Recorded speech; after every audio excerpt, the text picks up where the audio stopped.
नमस्ते दोस्तों, आपको स्वागत है इस चैनल पर। सबसे पहले बात करते हैं IEX यानी इंडियन एनर्जी एक्सचेंज की, जो देश का सबसे बड़ा पावर ट्रेडिंग प्लेटफॉर्म है। हाल ही में CERC central electricity regulatory commission ने एक बड़ा फैसला लिया।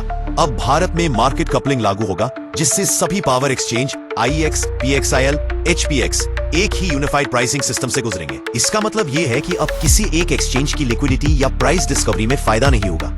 जितनी भी एक्सचेंज है, सबकी बोली अब एक ही प्लेटफॉर्म पे मिलेगी और ग्रिड इंडिया उसे सेंट्रली क्लियर करेगा।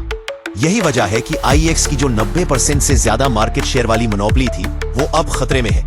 इसी डर की वजह से IEX का शेयर आज 28% तक गिर गया और अपने 52 हफ्ते के लो तक पहुंच गया। ब्रोकरेज फर्म्स ने भी इसे लेकर नेगेटिव आउटलुक जारी कर दिया है। कुछ ने तो इसके EPS अर्निंग्स पर शेयर में 20 से 30% तक गिरावट का अनुमान जताया है और इसी बीच NSE ने इसे FNO बैन लिस्ट में डाल दिया है, यानी अब इसमें डेरिवेटिव ट्रेडिंग की लिमिट लग चुकी है।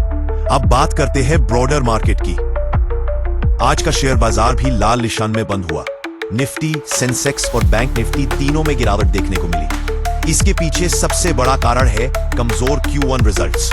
IT और बैंकिंग सेक्टर जिनसे अच्छे नतीजों की उम्मीद थी, वहीं पर कोफोर्ज और परसिस्टेंट सिस्टम्स जैसे IT शेयरों में 8 से 9% तक की गिरावट आई। दूसरी तरफ वैश्विक स्तर पर भी माहौल अनिश्चित रहा। डोनाल्ड ट्रंप की फेडरल रिजर्व से बातचीत और US ट्रेड डील्स को लेकर बने असमंजस ने भी निवेशकों में घबराहट बढ़ा दी। मिड कैप और स्मॉल कैप इंडेक्स भी 52% तक फिसले, जो दर्शाता है कि यह गिरावट सिर्फ बड़े स्टॉक्स तक सीमित नहीं थी, बल्कि ब्रॉड बेस्ड सेलिंग का असर है। हालांकि Bharat UK free trade agreement को लेकर उम्मीदें बनी है, लेकिन भारत अमेरिका डील की स्थिति अब भी साफ नहीं है, जिसकी वजह से विदेशी निवेशक सतर्क हो गए हैं। निष्कर्ष, IEX की गिरावट सिर्फ एक शेयर की नहीं, एक पूरे सिस्टम में बदलाव का संकेत है। मार्केट ने कमजोर कॉर्पोरेट नतीजे और वैश्विक अनिश्चितता ने मिलकर गिरावट को और गहरा किया। इस समय निवेशकों को नई एंट्री से बचना और मौजूदा होल्डिंग्स को लेकर डेटा पर आधारित डिसीजन लेना जरूरी है।